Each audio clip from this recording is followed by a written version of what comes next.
Hey everyone, this is Kevin Miller. In this episode, what you want.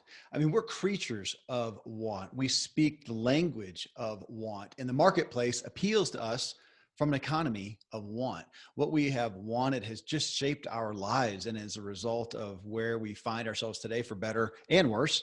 But two stark realities exist. More and more, we aren't clear on what we truly want.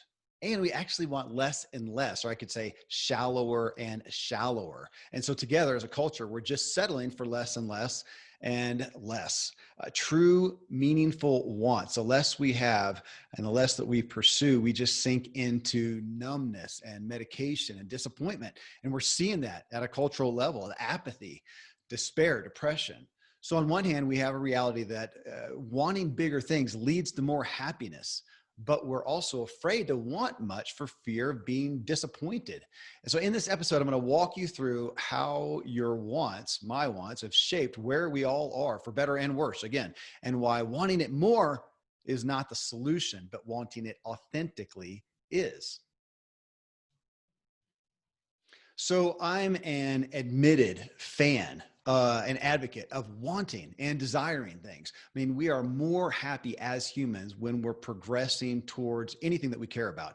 And I've not found a truly joyful and vibrant person who's just stagnant, living the same day over and over again. I had Robin Sharma on one of my podcasts, and he's attributed with saying, don't live the same year 75 times and call it a life. But time and experience alone is not progress. I think we have a myth around that. I know many older people who feel that they've achieved something just because they're old.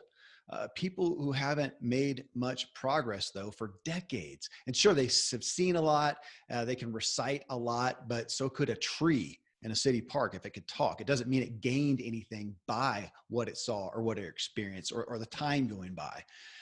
However, where we go awry with desire and want is never being content with today and where we are now. And we get burned out by constantly striving and striving for more in this quest for contentment and fulfillment. This has been my story to a big degree. High expectations and a constant striving to meet every other high expectation in an effort to achieve fulfillment that will never come when the motive is wrong. And for me, it was trying to address my own self-image, my own Superman complex, trying to win affirmation and acknowledgement and appreciation by what I do. And I think I'll always battle that. At least I'm aware, and I think I'm getting better. But that kind of striving can wear you out. And I have my own story of literally, I remember the day in my driveway, not that many years ago, of just realizing I'm spent.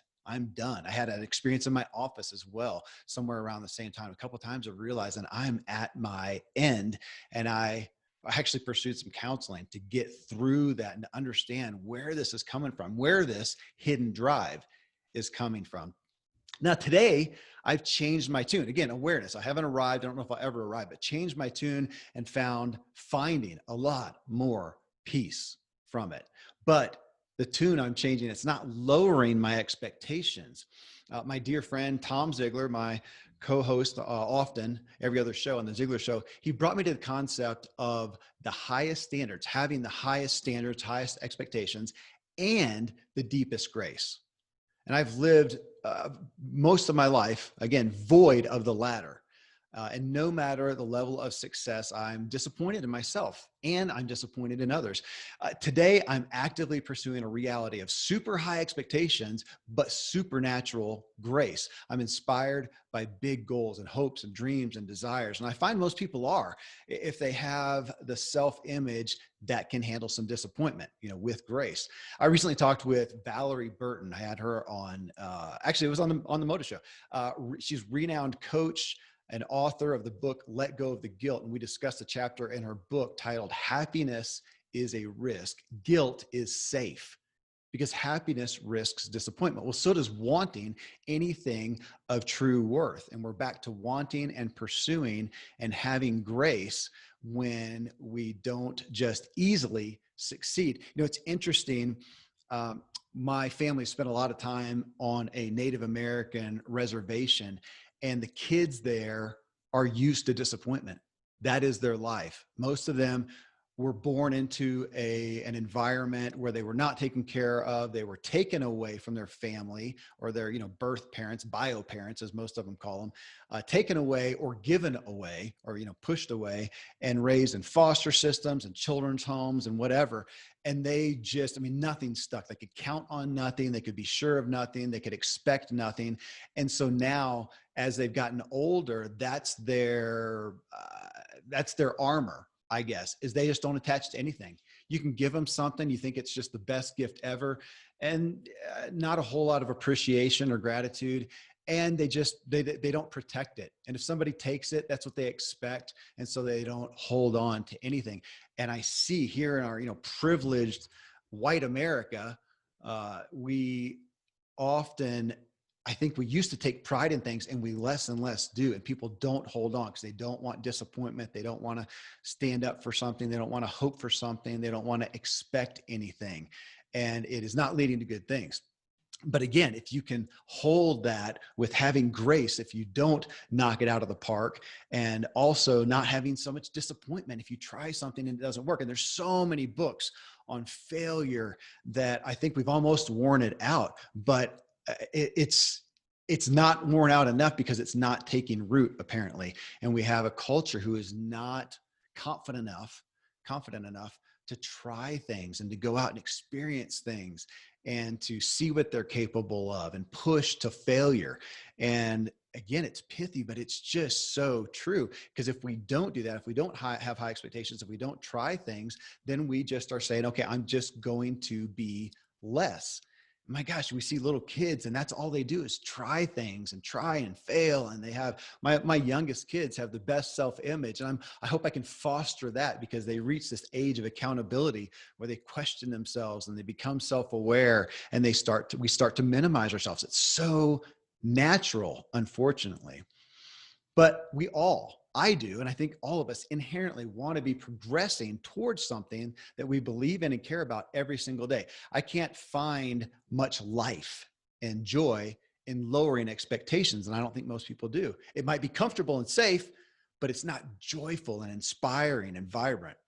And in abandoning progress and growth, man, I just don't believe it's my right to just coast and pursue comfort and not multiply my talents as the biblical parable goes. At what point do I want to say, hey, man, I've done enough. I've achieved enough. I think I'll just relax and coast from here on. I paid my dues and now the world owes me a living, right? Then spend the rest of my days entertaining myself.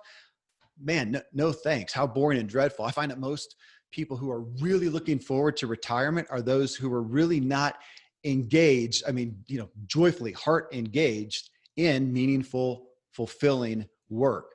I know so many doctors specifically, they stand out who are just in the grind day to day, taking care, 10 minutes with this patient, 10 minutes with that patient, prescribe them with something, get through to the next one. And they're just grinding it out, looking forward to when they can be done. They got money in the bank. Hopefully they're making money. They've been spending money. They've got some nice things. And then they can finally relax, and they missed out on so much life. My dad is 73, loves his work and his contribution to the world, and recently talked about his excitement in planning out the next 20 years of his life. Think about that. Do the math. Many of his peers have already hit cruise control and are going to spend the rest of their days tending to their comforts, passing the time, and he'll likely outlive them all, not just in chronological time, but in depth of life and joy. But again, with the growth and the progress and the striving's not a bad word, but with grace and with peace, which again, I admittedly have not done well for the majority of my life. Being okay with who and where we are today while we joyfully pursue growth and progress. We truly, again, are creatures of desire, which is just necessary for us to be pursuing, progressing towards anything of value. If we don't want anything, we just have no purpose for existing, for living. We're created to want. And that is, again, what we're seeing. If you have no purpose, why get out of bed? And we're finding more and more people having a harder and harder time getting out of bed in the morning to go do anything. But figuring out what we truly want has been far, and I think dismally, underrated. Think about when we were kids, right? We're frequently asked, hey, what do you want for your birthday or Christmas?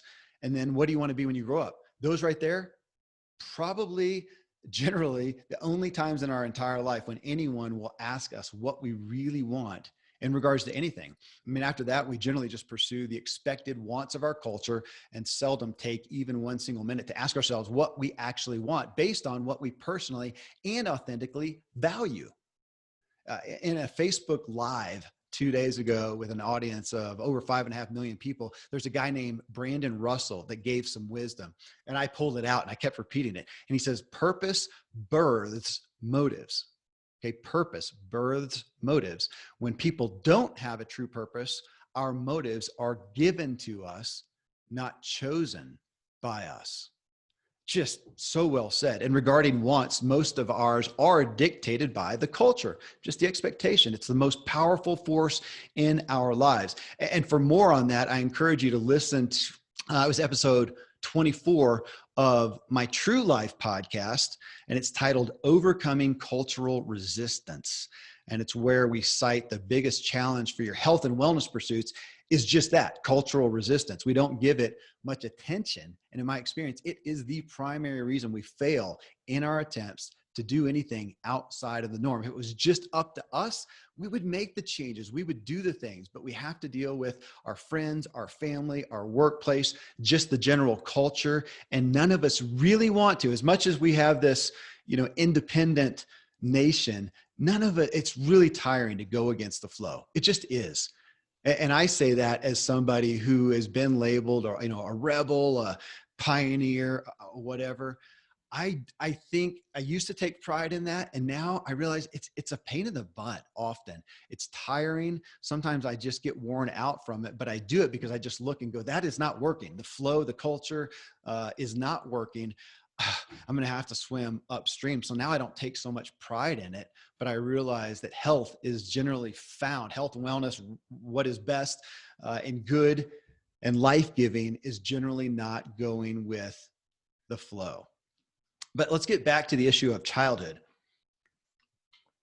And that aside from gifts or the innocuous, what do you want to be when you grow up, that we get in kindergarten or whatever age, we are seldom ever asked or tasked with figuring out what we actually want in life, which is based on, again, what we actually want, not what we think we want, but we actually want, which is the point of this whole podcast and my whole platform.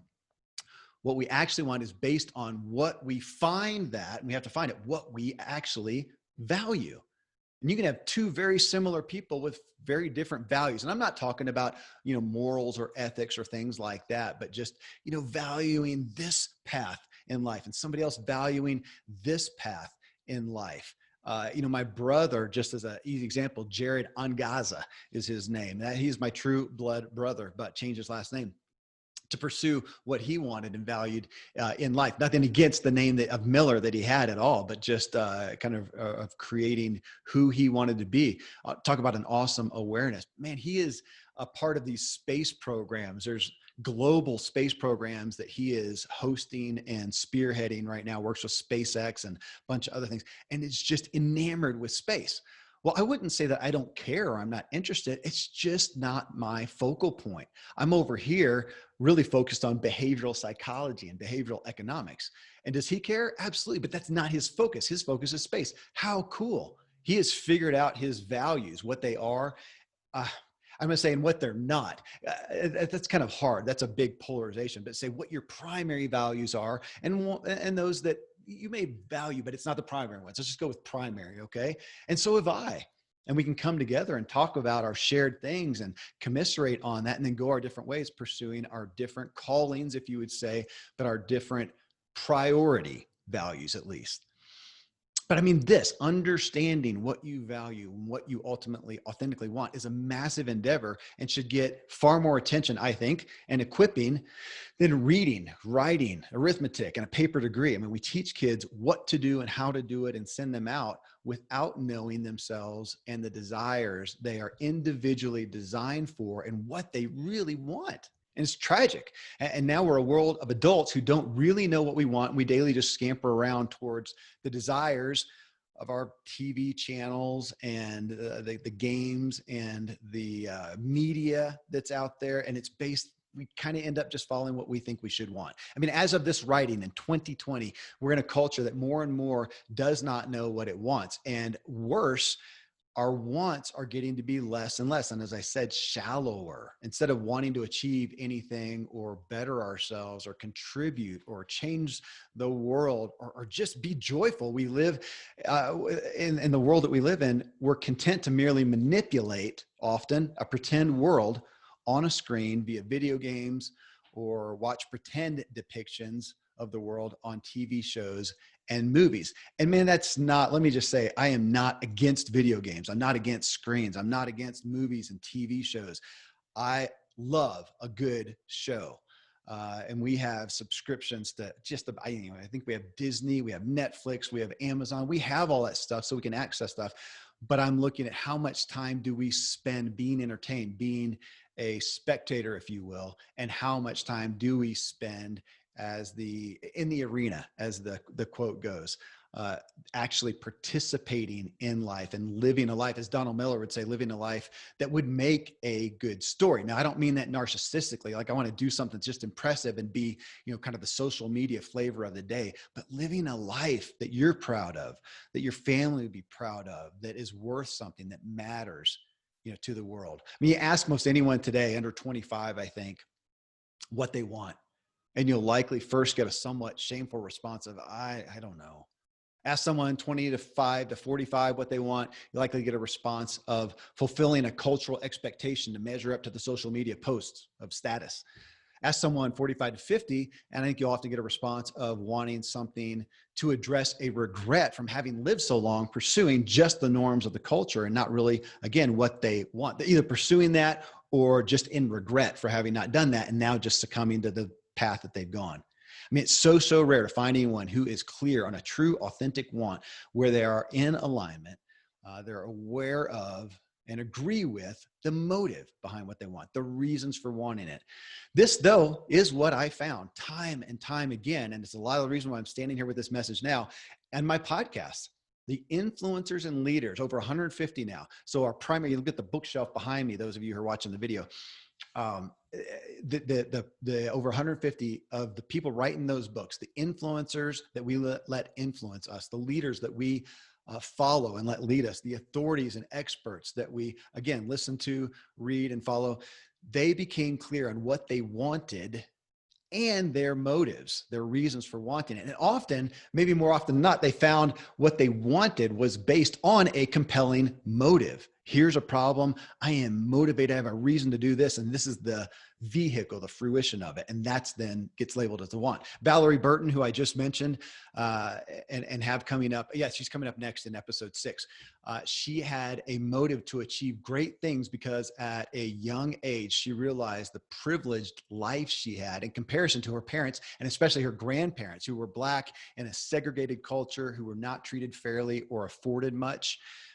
And she didn't want to take for granted, wanted to, in essence, be responsible with what she had been given. That was a primary motive. Didn't even know how initially. She just realized, man, look at them. I have so much more privilege. I want to be responsible with that, be a good steward. Again, multiply the talents, if you will. That was her motive. And then she found vehicles, not right away, not perfectly, which you'll hear in the show, but she found vehicles to address that. Speaking of vehicles, Guy Kawasaki from episode 4 of my Motive podcast here found a motive to earn enough to, he wanted a nice car was one of them, but also then never again live in an area where he'd be bullied and stolen from. Fitness celebrity Lori Harder, I had her on a show a long time ago. She became motivated to escape the religious legalism, the obesity, the poor health of her family. She realized when she worked out, she was better able to deal with her anxiety. That was her first motive and reason.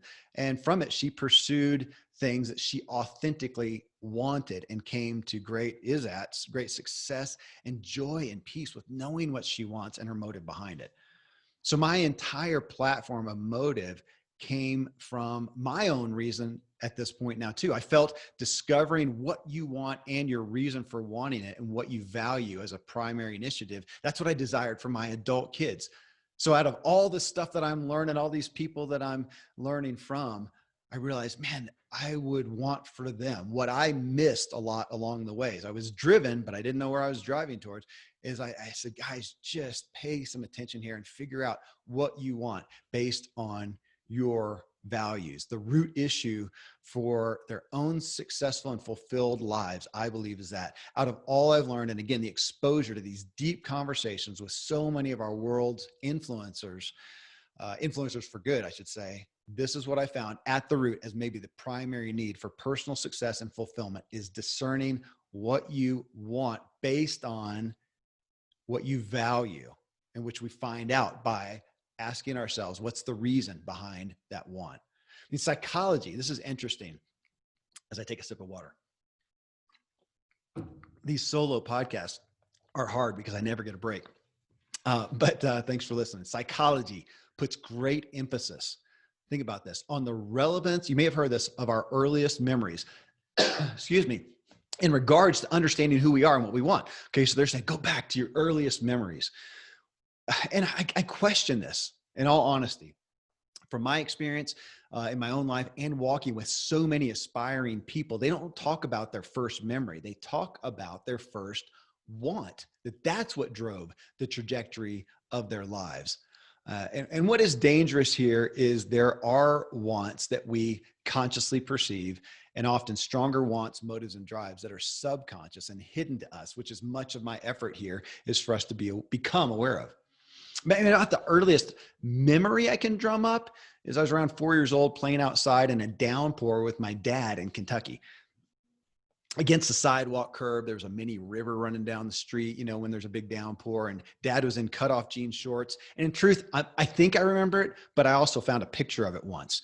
But how has that memory directed my life path and influenced me? I don't know. I mean, today I actually loathe the rain, but that's probably because as a professional cyclist, I had to go and, train out in that stuff for so long. But the memory with my dad, I'm sure it's important because it was, loving, playful time with my dad. So there's love and security. So I'm sure psychologists would say how much that influenced my life. And I'm not going to argue against that. And, thanks, Dad. But I'm not sure how much that directed my life path and the directions I pursued. As I think about it, and you can think about yours. I mean, I hated school and academia, never desired to attend college, and I didn't. But I love learning. I suspect much of my distaste and lack of want for school is because of some really bad run-ins with teachers who seem to be going through, rough times and took it out on the students a bit. And I had a rebellious streak against authority anyways, which didn't help. Made for a bad intersection and probably an errant view on, formal education. I wanted cool cars early on, but realized now it was mostly due to my dad's love affair with cars. Once I left home in that environment, I viewed cars primarily as just a mule, to get me from where I am to where I need to go. And I still do for the most part. I'm driving a mule right now. I think today I got to look out and see which car I drove. I'm driving the family van right now. Usually I'm driving a 1999 Chevy Suburban with 200,000 miles on it or so, but I can haul the trash from our house where there's no trash pickup to the dumpster here at work, and I can haul the kids and haul bikes. And so it does the job. It's my mule. But I pursued sports and played football and baseball, but that was what boys did in the 70s and 80s. And even though I excelled at it, I just didn't enjoy it much, and I left it. I pursued business and self-employment, which is all I knew from my own father.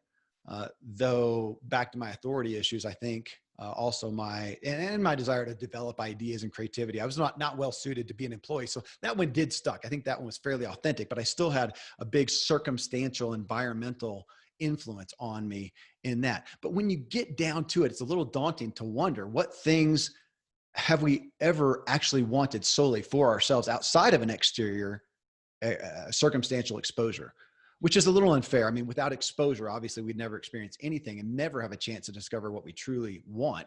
But most of our exposure comes with biased advocacy and, more often than not, expectations. Most families have their own brands and expectations. You will or won't go to public school or homeschool. You will or won't play sports. You will or won't go to church. You will or won't go to college. You will or won't become a lawyer, accountant, doctor, plumber, farmer, mechanic like your parents. So what have we ever truly wanted for ourselves? I mean, you may not have a story but I actually experienced this trajectory within my first memory of something that I wanted. And I'll tell you that and let you think about it in your own life. Again, what you initially, some of the initial wants, which is what you hear me talking about with my guests on this Motive podcast. I mean, my first memory of wanting something that feels pretty authentic was it was a classic Schwinn bicycle. My parents had just spontaneously moved us from Kentucky to California. They were cleaning houses to make ends meet for just some employment. I didn't know a soul. I was 4 years old. I'm an only child at that point, and they brought me along on a cleaning gig. And in this family's garage, up in the rafters, was a silver and red Schwinn bike. Caught my eye.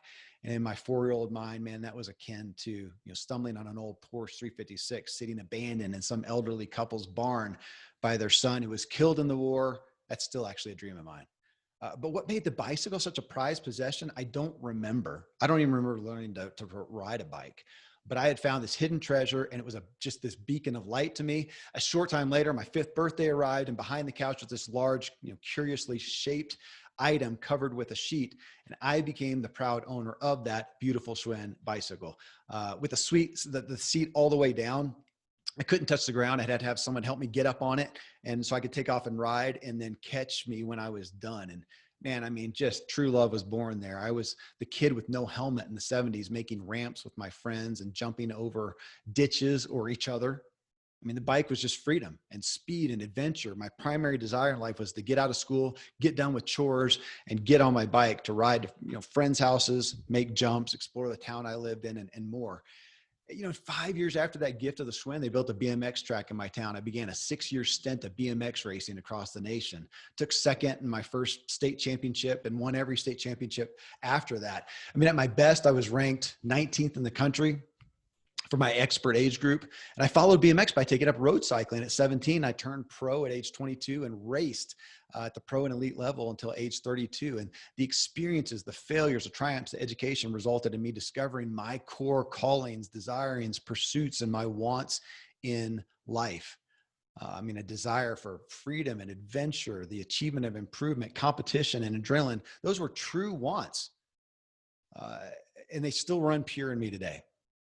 Most afternoons, you'll find me on a trail climbing 1,000 feet up into the mountains to come back around 30 miles per hour downhill on my bike with a big grin on my face. So, what is the first thing you remember wanting, or the first things that you remember wanting, and then looking at the trajectory of those of your life, which you may have left that want, but that's why I want to go back and look at some of those early wants. I mean, was that a possession like a bike or a doll or a game? Or was it an experience like wanting to play sports or dance or, go visit someplace? Though it might have been, for better and worse, a mental state, such as you wanted just peace and safety and security in your life and your home. I mean, again, it's pondering those early wants and how they have stayed true in your life, how you turned a different direction because you needed to, or how you left something that was true to you. And again, some of these things were likely due to circumstances, but that's not all errant, I don't believe. I saw a Goalcast video recently, and it had a story from actor and celebrity Terry Crews. And he cites he was lately he's known for being not the host, but he's the guy who brings people on stage on America's Got Talent, big muscular guy. He cites his mother getting beat up by his dad and how this led him to working out and getting stronger to protect his mom. And one day, far later in life, he tells a story. He did protect his mom, defended her, beat his dad down. And he also shared that it didn't help anything. After all that time of building up, it didn't help anything. But that was a trajectory based on a circumstance. Who knows what he truly wanted for himself outside of the influence of that tragedy? But chances are high, you have some desires and some wants that were far more poignant to your life direction than a mere toy or sport or experience, or even a bike in my case. They were psychological, again, relational, emotional, and somewhere in those early years, well, in my case, on that side, I discovered the good feeling of applause and accolades and feeding my self-image with affirmation. And I just wrapped my arms around it, and that became my identity. And I think everyone does that, for some, well, in that sense, everybody loves, accolades and good feedback and encouragement. But for some reason, I grasped onto that as my identity, performance, and achievement, fed my self-image. And it's a classic hidden motive, and it overwhelmed and often sabotaged my relationships and a lot of my efforts and progress for achievement most of my life. As of this writing, I'm very aware, and I've made good strides in managing this in myself, but I'm not sure it'll ever leave me totally, but I can be aware and manage it better. So on this note, though, and thinking about these environmental influences to our wants, I don't mean to discredit every environmental stimulus to your life. If you go back to my story about Terry Crews in the analogy above, you could take 10 kids in different environments, different economic levels, different races, and of course, different natural propensities, and have very different outcomes if they were in the same circumstance as Terry Crews. He went the direction of personal strength, which also lended itself to enhancing his aesthetics, his looks, right? And I don't know his story, but I assume he ended up being he did, a really big, fit black man. And you see, he's obviously got a very outgoing and expressive nature. And maybe the combo is what landed him in Hollywood stardom. And it's all just a perfect perfect fit. So score one for redemption. But another guy, very similar, could have become an alcoholic and continued on abusing people himself. Another could have gone to fight for women's rights, or become a policeman, or marry to be a great husband and father, or not marry because now they don't believe in that relationship and environment. I mean, generally we all respond to whatever circumstance with our natural propensity. So it doesn't leave us totally detached from a direction we might have gone anyway. So I want to hold that reality too. But I mean, this is what we're here to discern. I mean, to look at the wants of our lives from youth till now and figure out what were true to us and what were reactions and responses to outside stimulus, and what wants are likely true and which are false, and where we are, of course, now. I mean, the core wants of our lives, where we desire and find the most fulfillment, generally fall into 7 categories.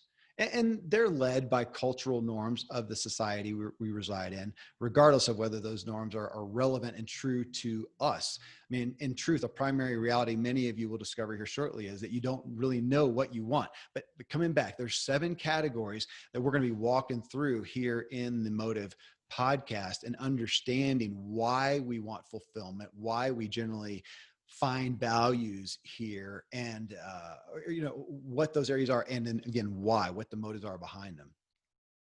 I mean, in looking at that and realizing that often when we hear this message, you're going to realize there are some areas of wants that are true, that are real, that are authentic, and you're probably doing well in those and finding peace in there. But you're also going to find some areas where you realize, I didn't know what I want. I don't know what I want. And I was tempted to say from, the motivational speaker side, that's great news, because now you can change things, you can pivot and redirect. But then I thought, man, it's not really fair, because if you've invested so many years and so many dollars and brain cells and effort into a pursuit, only to find now that it's errantly conceived, the realization it's a false want can be devastating. And I don't want to minimize that. And that's my story too. I'm not a no regrets type of person. I have a lot of regrets. There's that old adage of, you spent so many years climbing the ladder of success only to find that it was leaning against the wrong building. Pithy statement that is just so true. But we've got to look at that. And also then, as I said, I'm not a no regrets person, but now I'm also a big grace person, or I'm striving to be a big grace person, and then see how can we find redemption in what we've done. But if a stupid mistake, just on that aspect of regrets, a stupid mistake caused financial hardship and marital strife for my family, just because it helped me learn to make a lot of money on the other side, doesn't erase the initial wounds that my ignorance inflicted. Maybe it softens the scar a little bit, but I'm okay with regret. It just, again, needs to come with grace and forgiveness and learning. So I want to kind of hold that aspect there, as it takes some courage then to look back or look at where you are now and say, gosh, are all the areas that I'm pursuing, is that really, did I do this out of a pure want? So, either way though, it is the chance to become aware and stop the hemorrhaging now. Right now, the ignorance may be where you already are and you're unaware. And as soon as you gain awareness, you can shift and pivot and start making real progress. That is the point here. That is the point of us auditing where we are now, and where we're good, we're good. Where are we dissatisfied, discontent, frustrated, despairing, numb? That's where we need to look at, what do we want in those areas? Do we know what we want? Is there something hidden driving us? So it's an audit. And let me address real quickly a very pervasive and, I believe, destructive perspective in personal development and self-help regarding wants. And I'll come to it from an athletic perspective. I mean, if I had a dime, as they say, for every time I heard a coach or a so-called motivational speaker yell, or at least cite, you've got to want it more, right? Who has it? Probably most people, especially guys, have seen some video or experienced it on the playing field. Yeah, you got to want it more. And the image itself of the big coach on the sidelines yelling at a player in admonishment or an attempt to emotionally charge the player to do more, it just makes me cringe now. Because that's what it is. It's an errant attempt at a temporary emotional charge. It may work for someone in the moment, but not long-term. I mean, I have an old 1984 Jeep CJ7. It's decrepit. It's sat for a long time. It needs a new engine. It doesn't like to start. So I have to shoot ignition fluid into the carburetor to get it going. And the problem is bigger.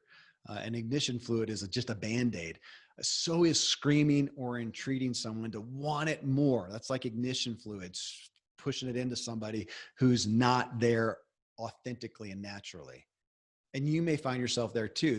There's something out there you'd like to achieve, and you realize that in truth, you just don't want it enough, which can point to a number of issues, not one of which can be helped by wanting it more. I mean, the most successful athletes I've ever known were generally the most chill. They didn't need somebody yelling at them to want it more. They didn't need hype or emotional stimulus, because deep down they knew what they wanted and the motive behind it, the why, the reason. They're in alignment. And because they woke up every morning knowing what they wanted and why, they daily did the training and all that was necessary to get up on game day, confident in their preparation and at peace with their pending competition. Maybe think about, I don't think anyone ever had to tell Mike Tyson to want it more. You know, the boxer, if you don't know, Mike Tyson. He didn't need flashy clothes or crazy music. You just point him to the ring, ding the bell, let him get started fulfilling what he wanted to do. If I want my two teenage boys, anybody who's a parent, especially with teenage kids, will understand this. If I want them up early to cut firewood Saturday morning, they're awesome. But I'm going to have to remind them to set their alarms. I might have to get them up. They're going to drag their feet a little bit. It'll be a bit trying. Now, to their credit, they'll get out there and they'll do a great job. But there's no want in them for doing that. They do it out of respect for me, and they understand it helps the family. And telling them to want it more? Seriously, guys, you got to want it more. It's the dumbest thing. Can you imagine? They don't want it more. And I get that. It's stupid. Yet, if I want them up early, or say, hey, how about getting up early and we're going to go camping with their older siblings who live around the area, who they adore, man, I don't have to lift a finger. They're likely going to be up before I am and be packed and be waiting for me, tapping the toes, ready to go. It's not that they want it. It's not that want it more. It's just actually wanting it, authentically wanting it. The root issue is why they don't want it enough to do what it takes, or they do. And that's what causes you to take action, to take a step forward, to keep at it day after day. I recently saw the movie Ford versus Ferrari, and it got me thinking of Formula One cars. These days, I had to read about this. They have 8 gears. They can hit 230 miles per hour. So let's imagine one of those cars stuck in 7th gear, man. You're at 200, you're wanting to hit 230, and you're trying to get it into 8th gear, and it won't go. Can you imagine the driver just stomping on the gas harder? Anybody who knows anything about cars, you're going to blow the engine. It's going to redline and it's going to blow. It doesn't need more gas. It needs to find out how to correctly access the next necessary gear. The gear is there. It doesn't need more gas. It needs to properly align itself to get in the correct gear. So when you're not making progress, the progress you think you want, trying harder, that's what we do, right? That's personal development and self-help. Try harder, step on the gas. It's likely just going to cause you to burn out, to blow up, or just quit altogether. And we've all probably experienced that. Anybody listening to this is probably experiencing that, has experienced, or maybe in it right now. We need to get in alignment to get in that next gear. I wish human progress was as simple, folks, as knowing what you want and going after it. I mean, if it were this simple, you'd go get inspired to pursue a goal or achievement or fix a problem and you just do it. But that's not how it usually works. The things you desire and agree with, where you agree with the motives behind the desire and believe you can achieve the desire, you succeed in no matter how hard it is. And sometimes it's far easier endeavors you fail and struggle with because of wrong or hidden motives. So it's time for us all to consider and become aware of what we want and our motives behind wanting them, what we want based on our values and our motives behind wanting them. That is why. Well, friends, this show may be a little daunting, admittedly, to question what you've ever authentically, what have I ever authentically wanted? How much of your life is a result of true or false wants, and where you find yourself now and what are you going to do with it? For some, this will be freeing and exciting. For others, it could be near depressing. So that's just the case with most new revelations, right? When our eyes and ears are open to something new that we hear truth in, it can be daunting. So this is a process we're going to be digging into here together over the course of these current and upcoming episodes of the Motive Podcast. Coming up in episode 6, is guilt driving you? Well, of course it is, but to what degree? Guilt, I mean, it's a primary hidden driver that we've accepted more and more as just a norm. And how much of our lives and actions are being driven by this life-draining motive? Oh, probably more than you're aware of. That's why. Why though? Why are you motivated by guilt? Why are you letting it drive you? That's the question. So in this next episode 6, that I'm going to bring you Valerie Burton. I mentioned her above in the show. Valerie, she's a founder of the Coaching and Positive Psychology Institute, CAP, and has written more than a dozen books on personal development. She has a unique combination of research and faith and personal transparency that inspires people to action and delivers practical tools to find fulfillment and purpose in work and life. She's got a large following, almost 500,000 on Facebook alone. And she just published a book titled Let Go of the Guilt. And it's her research into the reality and nuances of guilt and the hold it has on us. And it's profound, which is why I pursued her to be on the show and shine a light on this just insidious and pervasive driver that's leading so many of us to frustration, exhaustion, burnout, and unfulfillment.